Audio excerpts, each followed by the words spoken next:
nominal gitu. Tapi kalau secara jumlah rekening itu yang sudah dilindungi 99,94%. Ya, ya jadi udah hampir aman lah. Aman lah. Rekening-rekening kita tuh udah aman. Nyimpen uang di bank lah.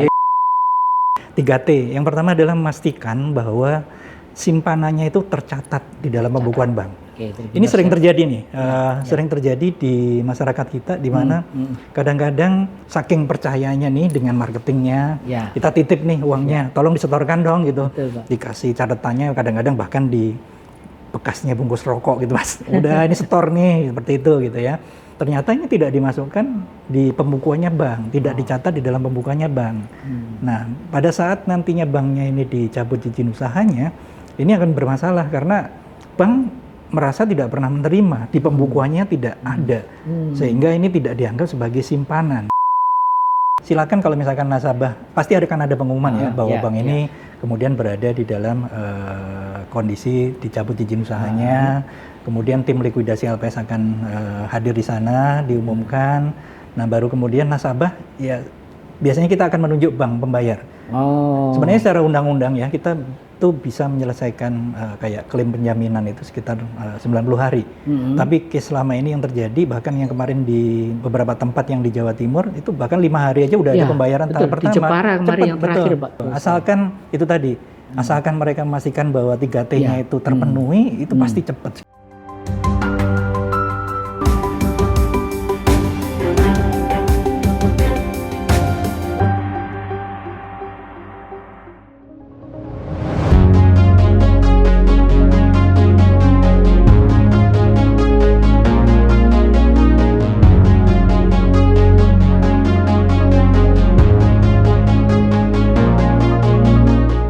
Assalamualaikum warahmatullahi wabarakatuh. Salam sejahtera untuk kita semua. Tribuners dan pemirsa harian Surya dimanapun berada, kepercayaan atau trust adalah kunci untuk stabilitas sistem keuangan dan perbankan di dunia manapun, tentu saja termasuk di Indonesia. Dan lembaga penjamin simpanan atau LPS mempunyai peran penting untuk menumbuhkan kepercayaan itu. Nah, untuk mengetahui lebih dalam apa saja tugas, fungsi, dan apa saja yang telah dilakukan LPS untuk menumbuhkan kepercayaan masyarakat terhadap sistem perbankan, bersama saya telah hadir Bapak Bambang S. Hidayat, Kepala Kantor Perwakilan LPS 2 di Surabaya. Assalamualaikum. Waalaikumsalam. Salam sehat ini Pak. Alhamdulillah. Ya. Pak Bambang, sebelum kita ngobrol lebih jauh, sebagai reminder Pak Bambang, bisa dijelaskan sebetulnya LPS ini tugas pokoknya dan fungsinya itu apa sih Pak? Monggo Pak Bambang. Oke, makasih Mas. Saya panggil Mas nggak apa-apa? Boleh, masih Mas. Muda soalnya. Iya, jadi Pak. Mungkin kalau selama ini banyak diketahui oleh masyarakat itu baru BI, OJK dan Kementerian Keuangan gitu ya. Padahal sebenarnya kalau kita bicara keuangan, kalau kita bicara perbankan, itu ada yang masih kurang, yaitu lembaga penjamin simpanan, itu Mas. Ada beberapa pekerjaan yang memang spesifik harus di-handle oleh OJK, BI, dan Kementerian Keuangan. Tetapi kalau LPS sendiri, kita itu punya satu fungsi yang secara umum sama bagi setiap anggota Komite Stabilitas Sistem Keuangan itu, yaitu memastikan bahwa stabilitas sistem keuangan di Indonesia, stabilitas perbankan itu terjaga. Jadi itu fungsi utamanya LPS gitu ya. Tetapi yang lebih spesifik lagi adalah kita ini adalah otoritas sekaligus sebenarnya juga pelaksana. Ini agak unik nih, mungkin agak sedikit berbeda. Jadi kita menetapkan kebijakan, tetapi kita sekaligus juga nantinya berkewajiban juga untuk melaksanakan, terutama di bidang terkait dengan penjaminan, terutama terkait juga dengan bidang resolusi, baik di perbankan maupun nantinya yang ini yang baru nih Mas, itu untuk perusahaan asuransi. Jadi tahun 2020 betul. Jadi tahun 2028 LPS itu punya kewajiban juga untuk melakukan fungsi penjaminan polis, sekaligus nantinya kalau misalkan ada perusahaan asuransi yang bermasalah, kita melakukan fungsi resolusi bagi perusahaan asuransi. Jadi di extend nih sekarang fungsinya. Gitu. Betul Mas. Pak Bambang. Pak Bambang, kalau saya mengibaratkan di permainan sepak bola, LPS itu kan seperti di pemain belakang gitu ya. BI di tengah, lalu OJK sebagai strikernya gitu. Tapi boleh kan dari penjelasan Pak Bambang bahwa LPS juga bisa mensupport BI di tengah dan kemudian striker sehingga gol yang tadi stabilitas ekonomi keuangan bisa terjaga. Nah, ini pembagian tugasnya seperti apa? Iya. Jadi kalau kita berbicara Komite Stabilitas Sistem Keuangan atau KSSK itu kan ada Kementerian Keuangan sebenarnya juga berfungsi juga di sana. Kemudian koordinatornya. Beliau koordinatornya. Jadi Menteri Keuangan adalah koordinator dari Komite Stabilitas Sistem Keuangan. Kemudian Kementerian Keuangan sendiri bertanggung jawab di urusan fiskal tentunya. Kemudian kalau Bank Indonesia biasanya terkait dengan sistem pembayaran. Jadi karena bank-bank kan juga mungkin Mas juga ketahui kalau bank-bank itu juga punya sistem pembayaran, punya ATM segala macam. Nah itu Bank Indonesia lebih banyak berkecimpung di sana. Kemudian yang saya dengar juga Bank Indonesia itu sekarang bahkan punya kepentingan untuk memastikan perekonomian juga. Jadi pertumbuhan ekonomi ya, pertumbuhan ekonomi juga menjadi salah satu fungsi dari Bank Indonesia. Nah, kalau kita bicara OJK karena main supervisor perbankan di Indonesia, makanya fungsinya Bank Indonesia OJK adalah untuk mengatur dan mengawasi bank. Nah, ada irisan nanti dengan LPS. Kalau LPS itu kita adalah institusi yang memiliki kewenangan untuk meregulate fungsi penjaminan sekaligus juga resolusi perbankan dan asuransi. Plus satu tambahan lagi yang barangkali sering sekali kita lupa sampaikan atau mungkin terlewat kita sampaikan adalah nanti suatu saat sama-sama tidak kita harap terjadi krisis, LPS itu bertanggung jawab juga untuk memastikan restrukturisasi perbankan. Ya, jadi kalau mungkin dulu pernah ingat ada PPPN tuh Mas. Betul.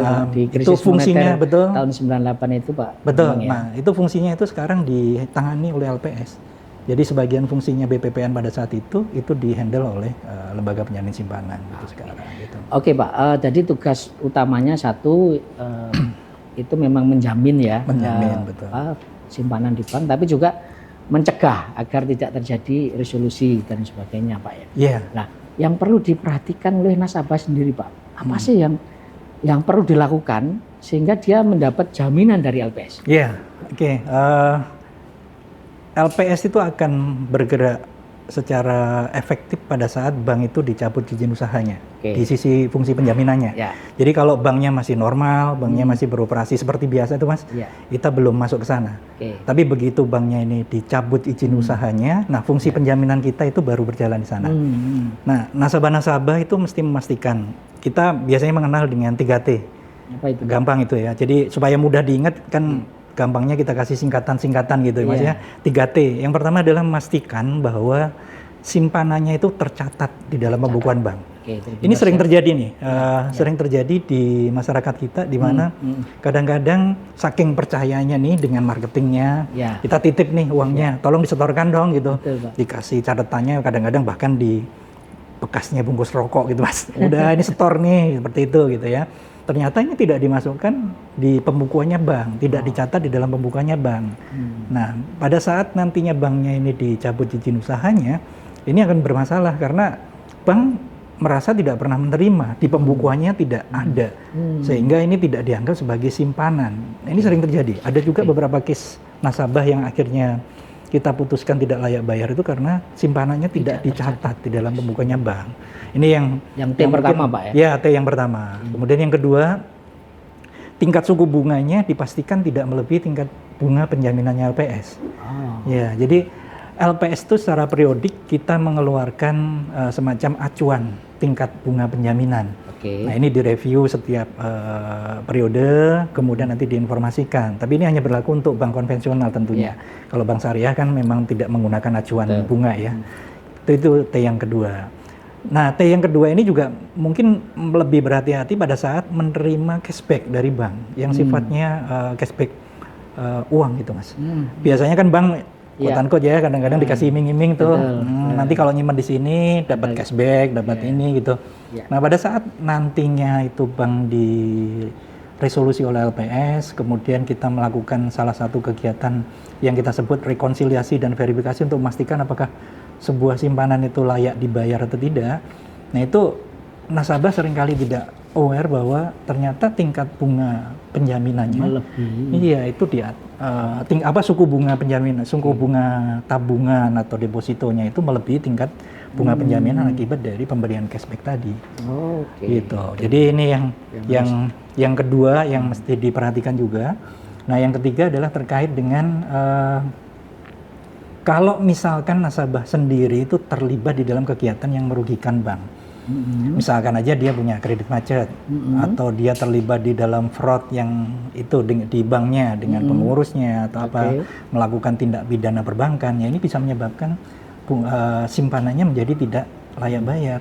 Jadi tidak dibayar atau tidak klaim penjaminannya tidak dibayar oleh LPS. Jadi 3T itu yang harus diperhatikan ya Tribuners. Dan ketika 3T itu terpenuhi Pak Bambang ya, terus naudzubillah min dzalik ada bank yang gagal gitu. Betul. Langkah apa Pak yang harus dilakukan nasabah agar simpannya menjadi ada jaminan Pak? Iya, yang penting nasabah yang pertama adalah jangan panik karena bagaimanapun juga salah satu fungsi kehadiran kita adalah memastikan kita ini sahabat nasabah Indonesia. Tagline kita seperti itu Mas. Nasabah Sahabat Nasabah Indonesia. Sahabat Nasabah itu salah satu tagline kita gitu ya. Yang pertama adalah memastikan yang 3T tadi. Kemudian di setiap kali kegiatan resolusi itu kita lakukan, biasanya ada tim LPS yang langsung terjun ke banknya. Jadi di situ ada tim yang tugasnya untuk menjelaskan kalau nasabah mau klaim seperti apa, kalau saya punya simpanan dengan kondisi seperti ini gimana itu tim LPS akan hadir di sana gitu Mas. Mas, Pak Bambang, kalau misalnya istilah resolusi itu ya sudah masuk, tapi ada juga fakta atau kejadian sudah masuk resolusi tapi kemudian sehat lagi lembaga perbankan itu. Betul, ini ada satu case nih kemarin di Indramayu, Jawa Barat Pak ya. Jadi banknya sudah diserahin ke LPS karena dia sudah bank dalam resolusi, kemudian LPS ada upaya-upaya tertentu untuk menyehatkan kembali. Nah kita lebih senang sih kalau banknya itu sehat, tidak kemudian meluncur terus pemburukannya semakin menurun, akhirnya kita likuidasi. Tapi kita senang kalau misalkan ada bank yang dengan upaya-upaya yang kita lakukan kerjasama dengan beberapa pihak itu kemudian kembali sehat lagi. Nah kalau kembali sehat lagi, kalau tadinya diserahin ke LPS karena kondisinya memburuk, begitu sehat lagi kita serahkan kembali ke OJK itu. Gitu. Ya, jadi kita serahkan kembali ke OJK untuk nantinya bank itu beroperasi secara normal. Pengawasannya tetap di bawah supervisinya OJK gitu. Jadi bisa itu ada kejadian. Ada kejadian. Ya? Betul. Kemarin ini mungkin juga bagi LPS ini adalah sejarah baru. Kalau selama ini kalau BPR kan kesannya begitu masuk LPS sudah pasti dicabut izin usaha aja, pasti dilikuidasi aja, sehingga ada kesan kok kayak kita ini malaikat maut gitu. Tapi dengan adanya yang kejadian kemarin, ya alhamdulillah ada bank yang kemudian bisa disehatkan, tentunya koordinasi juga dengan teman-teman dari OJK juga gitu ya. Kita kembalikan lagi bank itu ke OJK tuh Mas. Pak Bambang, kalau misalnya masuk resolusi dan akhirnya memang tidak terselamatkan dan harus ditutup gitu ya. Lalu nasib nasabah itu langkah berikutnya seperti apa Pak Bambang? Iya, ya itu tadi. Silakan kalau misalkan nasabah pasti akan ada pengumuman bahwa bank ini kemudian berada di dalam kondisi dicabut izin usahanya. Kemudian tim likuidasi LPS akan hadir di sana, diumumkan. Nah baru kemudian nasabah ya biasanya kita akan menunjuk bank pembayar. Sebenarnya secara undang-undang ya kita tuh bisa menyelesaikan kayak klaim penjaminan itu sekitar 90 hari. Tapi case selama ini yang terjadi bahkan yang kemarin di beberapa tempat yang di Jawa Timur itu bahkan 5 hari aja udah ada pembayaran tahap pertama. Di Jepara kemarin yang terakhir Pak. Saya baca itu gitu. 5 hari kerja sudah 5 hari kerja. Cair ya. Ya sudah cair gitu. Asalkan itu tadi. Asalkan mereka memastikan bahwa 3T-nya itu terpenuhi, itu pasti cepat sekali gitu. Itu menjadi gelombang pertama pembayaran itu nggak lama kok. Oke, jadi nggak perlu khawatir ya Tribuners. Saya kira 5 hari kerja, kalaupun terjadi sesuatu yang tidak kita inginkan ya Pak Bambang. Betul. Pak Bambang, sebetulnya selain bank, tadi sudah sebut asuransi Next ya, tapi BPR, ada lagi nggak Pak lembaga keuangan yang juga dijamin oleh LPS? Oke, kalau prinsipnya seluruh bank yang beroperasi di Indonesia itu ini bahkan wajib nih menjadi peserta penjaminannya LPS, Mas. Jadi baik bank asing yang punya kantor cabang sekalipun, jadi bank umum, kemudian bank perekonomian rakyat, baik yang konvensional maupun yang syariah, bank asing sekalipun yang punya cabang di sini, walaupun dia kantor pusatnya di luar negeri, tetapi beroperasi di sini, itu juga wajib menjadi peserta penjaminannya LPS. Jadi semua bank by law, by undang-undang itu memang punya kewajiban untuk menjadi peserta penjaminan LPS. Tentunya dengan kewajibannya ya, misalkan aja memberikan kontribusi kepesertaan, kemudian memastikan ada pembayaran premi, penjaminan seperti itu. Gitu. Untuk produk Pak Bambang, selain simpanan, kayak reksadana itu juga ada jaminan dari LPS? Saat ini enggak. Jadi memang gitu. amanat yang diberikan oleh undang-undang, kewenangan kita itu hanya untuk produk yang berupa simpanan ya, misalkan giro, tabungan, deposito, atau beberapa produk yang mungkin dipersamakan dengan itu gitu Mas. Ya. Gitu ya. Pak Bambang, sisi lain begini, masyarakat percaya pada perbankan, tapi ada juga yang mempertanyakan kenapa LPS nggak sekalian bisa mengeluarkan blanket guarantee, atau seluruh simpanan bisa ditanggung gitu loh, tapi hanya dibatasi 2 miliar ya sekarang Pak. Bisa dijelaskan Pak? Iya, dulu pernah sebenarnya kita pemerintah itu pada saat itu memberikan blanket guarantee gitu ya, jadi semuanya dijamin bukan hanya simpanan gitu ya. Tetapi pada saat itu mungkin langsung bisa memberikan ketenangan kepada nasabah gitu. Tetapi ternyata ada side effect-nya nih Mas.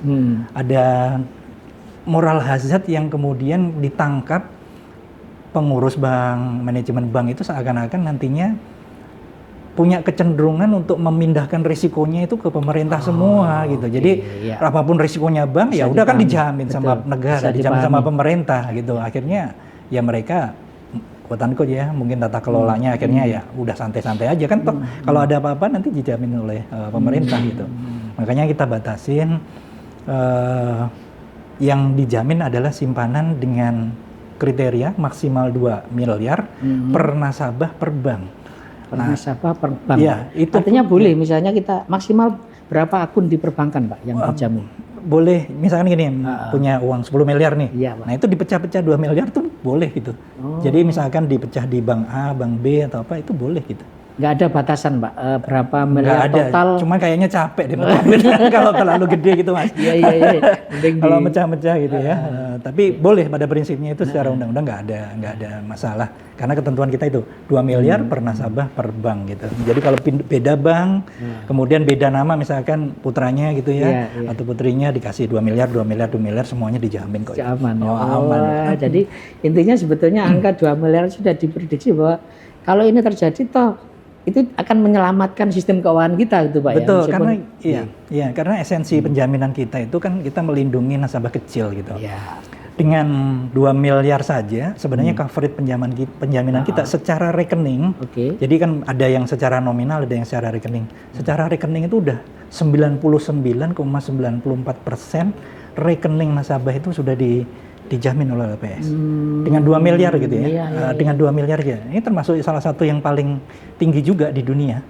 Jadi itu aja udah 99,94% rekening itu dijamin oleh LPS. Secara nominal sih memang sekitar 46 sekian ya, memang secara nominal gitu. Tapi kalau secara jumlah rekening itu yang sudah dilindungi 99,94%.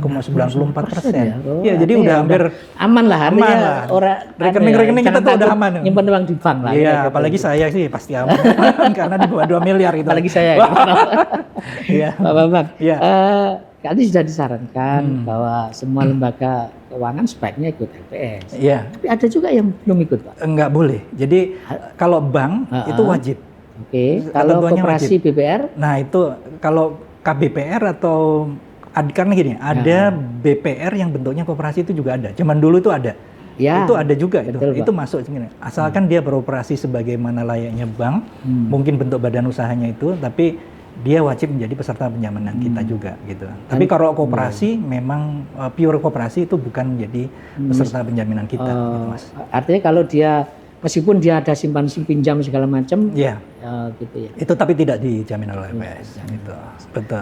Pak Bambang, di dalam undang-undang itu selain menjaga stabilitas, tapi LPS juga punya wewenang untuk memberikan sanksi administratif terhadap lembaga keuangan. Bentuk apa yang boleh ada sanksi, Pak? Iya, misalkan aja ada keterlambatan penyampaian pembayaran premi. Itu tentunya kan gini, kita itu juga secara undang-undang punya kewajiban untuk memupuk dana itu 2,5% dari total DPK.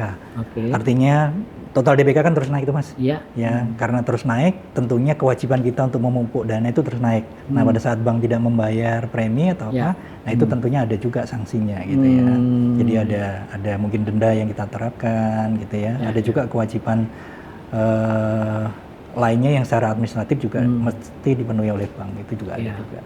Gitu. Nah, untuk khusus Jawa Timur, Pak Bambang, apakah ada catatan tahun ini berapa bank, Pak, lembaga keuangan yang masuk ini perawatan LPS? Betul. Mungkin saya sampaikan secara total sekalian ya. Jadi dari tahun 2005 sampai dengan bulan Mei kemarin tuh sebenarnya di Jawa Timur tuh udah ada 17 bank itu yang dilikuidasi. Tapi bentuknya memang PPR. Jenisnya memang PPR, bukan nggak ada bank umum. Itu kita juga nggak berharap. berapa? Mulai tahun 2005 sampai dengan 2024 ini, sampai dengan 2024. Nah, kalau kita berbicara dari 17 bank tersebut, ini mencakup, sorry saya lihat catatannya. Kalau yang 17 BPR dari tahun 2005 sampai dengan 8 Mei itu sudah kita bayarkan simpanannya itu sebanyak 242 miliar tuh Mas. Dan jumlah rekeningnya luar biasa, 54.700 rekening. Jadi memang cukup banyak. Jawa Timur termasuk kalau kita bicara nasional nih ya, ini nomor 3 nih jumlah bank yang dilikuidasi. Jadi yang pertama adalah Jawa Barat, kemudian yang kedua adalah Sumatera Barat, dan yang ketiga adalah Jawa Timur. Jadi sudah ada 17 bank yang dilakukan resolusi di Jawa Timur. Agak lumayan juga gitu. Makanya kita butuh perhatian juga untuk Jawa Timur ini secara khusus gitu. Ya. Pak Bambang, di dalam analisa LPS sendiri ya, ketika ada penutupan segala macam, itu nggak ada dampak di ekonomi, pertumbuhan ekonomi di satu wilayah, atau justru malah itu bagus untuk pertumbuhan ekonomi di suatu wilayah itu. Pada saat apa? Ketika ada penutupan. Oh gitu. Tentunya gini ya, kalau kita berbicara bank ini kan mereka ini berfungsi sebagai salah satu fungsi utama bank adalah intermediari. Jadi menghimpun dana, kemudian menyalurkan kembali kepada masyarakat gitu ya. Kita tentunya senang begitu ada bank di satu wilayah karena artinya ada fungsi intermediasi yang berjalan di sana. Kalau fungsi intermediarinya itu berjalan lancar, tentunya kegiatan ekonomi juga akan berjalan lancar juga. Kita nggak berharap ada bank yang ditutup sebenarnya, karena bagi LPS itu juga ada risiko finansial juga kan. Kita harus membayar klaim penjaminannya segala macam. Tapi nggak apa-apa karena ini memang kewajiban dari undang-undang. Tujuannya adalah untuk memastikan stabilitas sistem keuangan. Nah kalau ada bank yang ditutup, kadang-kadang gini, kebanyakan case bank ditutup itu karena terjadinya fraud yang dilakukan tata kelola lah terkait dengan tata kelola. Nah pada saat ini terjadi, biasanya yang akan rugi kan adalah nasabah gitu ya. Bisa jadi yang tadi yang tidak terpenuhi 3T segala macam gitu. Nah kita sih berharap ya tidak ada bank yang ditutup. Artinya apa? Kalau ada bank yang ditutup tentunya mungkin akan sedikit banyak memberikan pengaruh ke perekonomian setempat. Karena itu tadi penghimpunan dana, penyaluran kreditnya tidak berjalan. Tapi saya izin tambahkan. Siap. Tapi kalau kita berbicara semangat untuk memperbaiki bank supaya kuat permodalannya gitu ya. Tentunya kita juga mendukung upaya-upaya yang dilakukan oleh OJK untuk lebih memperkuat permodalan dengan melakukan konsolidasi atau apa. Kan ini tidak berarti jumlah bank berkurang, tetapi kemudian tidak mampu beroperasi juga. Tetapi banknya menjadi semakin sehat, banknya menjadi semakin kuat. Nah ini tetap bisa melakukan pelayanan kepada masyarakat. Fungsi intermediarinya tetap berjalan juga gitu. Pak Bambang, ini kan LPS ini LPS 2 ya. Ini LPS 2, kantor baru ya di kawasan Pakuan Tower ini. Pakuan Tower. Ini sebetulnya tadi sudah dijelaskan tugas dan fungsinya, kemudian apa yang dilakukan ke depan agar tugas dan wewenang LPS itu berjalan makin bagus, Pak. Betul. Dengan adanya kantor baru ini. Iya. Jadi kantor perwakilan itu sebenarnya ada. Salah satunya yang utama adalah untuk melakukan fungsi edukasi dan sosialisasi, itu, Mas. Jadi memang kita sadari bahwa yang pertama yang kenal LPS itu nggak sebesar yang kenal BI sama OJK nih. Iya. Karena selama ini kita ada di Jakarta. Oke. Nah, tahu tentang, kita biasanya membagi menjadi gini, tahu, kemudian paham dan percaya. Oke. Tahu mengenai LPS, program-programnya, paham mengenai program-programnya, baru kemudian percaya terkait dengan program-program yang dijalankan oleh LPS. Nah, kita secara rutin nih membuat survei, berapa sih yang tahu LPS, paham LPS, percaya LPS gitu. Setiap tahun sebenarnya naik gitu. Tetapi dengan adanya mandat yang baru, kita rasakan rasa-rasanya kita juga harus semakin dekat nih ke masyarakat. Makanya kita buka kantor perwakilan. Nah, fungsi utama kantor perwakilan itu adalah melakukan edukasi dan sosialisasi terkait dengan program penjaminan, terkait dengan resolusi, bagaimana kemudian masyarakat ya jangan panik kalau misalkan ada bank yang ya karena beberapa permasalahan kemudian dicabut izin usahanya, dilakukan resolusi, dilikuidasi karena simpanannya kan aman dijamin oleh LPS itu. Fungsi edukasi itu yang terus-menerus akan kita jalankan. Gitu. Lebih konkret ada program-program khusus Pak dalam rangka meningkatkan literasi dan edukasi LPS. Betul. Ya, jadi kita bekerja sama dengan KSSK yang ada di Jawa Timur, Kementerian Keuangan, kemudian Bank Indonesia, kemudian dengan OJK juga. Ada beberapa program yang kemarin Temu Media juga udah kita lakukan kemarin yang juga salah satu dengan BI ya, yang hadir juga ya kemarin di koordinir oleh BI. Nanti secara rutin ini akan bergiliran hostnya. Jadi nanti BI, OJK gitu. Kemudian beberapa kegiatan yang dengan Pemda, kita kemarin banyak terlibat pada saat Surabaya lagi ulang tahun ya, hari jadi Kota Surabaya. Kita memberikan edukasi tuh melalui beberapa kegiatan yang melibatkan masa besar nih, yang ribuan. Rujak Ulek kemarin, kita juga terlibat di sana. Kemudian yang pas ada acara dengan Kusidam kemarin, ya kita juga memberikan edukasi juga. Kemudian yang Surabaya Vaganza, kita juga mengenalkan tentang LPS itu apa sih, kemudian bagaimana fungsinya. Nah, ke depan kita juga memperkuat kerjasama dengan aparat penegak hukum juga. Ya, jadi karena banyak case bank yang kemudian ditutup itu lebih karena masalah fraud, tindak pidana perbankan, tata kelola. Ya, kita kemarin bulan lalu ya, sehari sebelum peresmian itu membuat acara yang mendatangkan pakar enterprise risk management, memberikan edukasi kepada teman-teman Perbarindo misalkan ya. Jadi BPR yang menjadi anggota Perbarindo itu kita undang, ada trainer yang datang bagaimana mengelola tata kelola di masing-masing, itu juga kita lakukan. Nah, ke depan juga ada kerjasama kita dengan kejaksaan, kemudian dengan kepolisian. Kemarin kami juga melakukan audiensi dengan Pangdam juga gitu ya. Kira-kira apa yang mungkin bisa dikerjasamakan. Ada cukup banyak kegiatan yang luar biasa kita lakukan. Ini jadi sibuk sekali ini sekarang Pak Bambang. Ini agendanya udah penuh nih sampai bulan Juli itu udah penuh banget ini. Padahal baru mulai Mei ya Pak ya? Baru Mei. Itu kalau wilayah kerjanya LPS 2 itu meliputi mana saja Pak? Iya. Jadi walaupun kita ini berkantor di Surabaya, di Jawa Timur, ternyata kami juga punya kewajiban untuk mengelola wilayah Bali, kemudian Nusa Tenggara Barat, Nusa Tenggara Timur, dan Kalimantan. Untuk awal mungkin Kalimantan juga karena kalau nanti jadi ibu kota, kemudian kantor pusat pindah ke sana, bisa jadi kami nanti akan ada wilayah yang lain. Oke, menarik sekali Pak Bambang. Tapi ini penting juga ini Pak Bambang sebagai pejabat. Dan nanti kalau ada apa-apa, ini kan banyak yang mencari gitu ya. Boleh cerita Pak, karir Pak Bambang sebelum akhirnya menjadi kepala LPS 2 Surabaya Pak Bambang.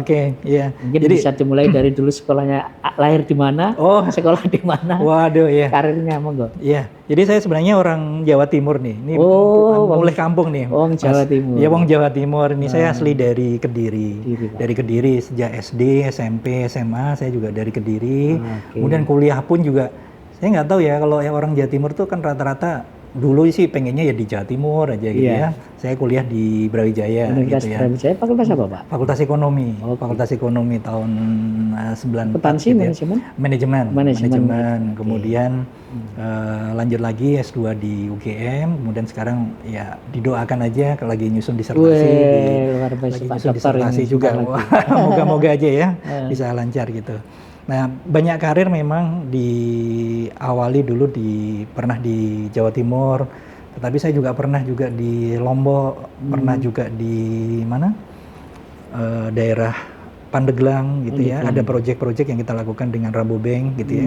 Tapi memang banyak karir saya itu di perbankan gitu ya. Saya pernah bankir di ya, Pak, perbankan ya. Saya bankir cukup lama, baru kemudian masuk LPS di tahun 2013. Sampai dengan sekarang. Dan alhamdulillah kalau di LPS itu apa ya, organisasinya mungkin nggak terlalu besar, tetapi karena kita terus mendapatkan mandat baru, sehingga di dalam itu pengembangan organiknya itu cukup banyak. Tantangannya besar Pak soalnya Pak. Betul, Pak. Jadi wasit ya. Iya, jadi di LPS sendiri saya udah pindah ke 7 bagian lah. Alhamdulillahnya dari ya sekitar 10 tahun di LPS ternyata udah dipindah-pindah ini 7 bagian gitu. Menarik sih karena menjadi sebuah pengalaman baru gitu ya. Bagaimanapun juga dan salah satu pengalaman yang menarik tuh Mas. Iya, Mas. Ini adalah jualan bank nih. Kan jarang-jarang ya. Biasanya kita kan jualan panci gitu apa-apa gitu. Jualan bank nih. Dulu pada saat ada bank, kalau mungkin pernah dengar Century nih. Tentunya rame nih kalau dengan media gitu ya. Dulu saya menjadi salah satu tim penjualannya Bank Mutiara yang sekarang menjadi Citras itu gitu. Itu pengalaman menarik sekali karena ternyata lika-liku jualan bank itu nggak gampang gitu. Bagaimana memastikan compliance-nya, bagaimana memastikan bahwa tingkat pengembalian kita optimal itu nggak gampang. Itu salah satu pengalaman yang menurut saya beruntung menjadi bagian dari tim itu gitu. Dan itu sukses sehingga tidak menjadi pemicu adanya krisis Pak. Saya kira itu banyak manfaatnya, tapi kadang orang nggak tahu Pak ya di balik layarnya seperti apa gitu. Iya betul. Hanya yang muncul pemerintah saja yang salahkan gitu ya. Iya. Padahal dulu ceritanya seperti apa ya? Ya nggak tahu. Jadi gitu kita nggak tahu kan. Tapi itu menarik itu. Oke, baik, luar biasa sekali Tribuners. Tadi banyak hal yang sudah disampaikan Pak Bambang S. Hidayat, Kepala Kantor Perwakilan LPS 2 Surabaya. Intinya bahwa seperti tagline-nya LPS, sahabat nasabah Indonesia, maka jangan ragu untuk menjadi bagian dari sistem perbankan di Indonesia, terutama di Jawa Timur. Saya Tri Mulyono, pemimpin redaksi Tribun Jatim Network. Sampai ketemu dengan tokoh-tokoh lainnya.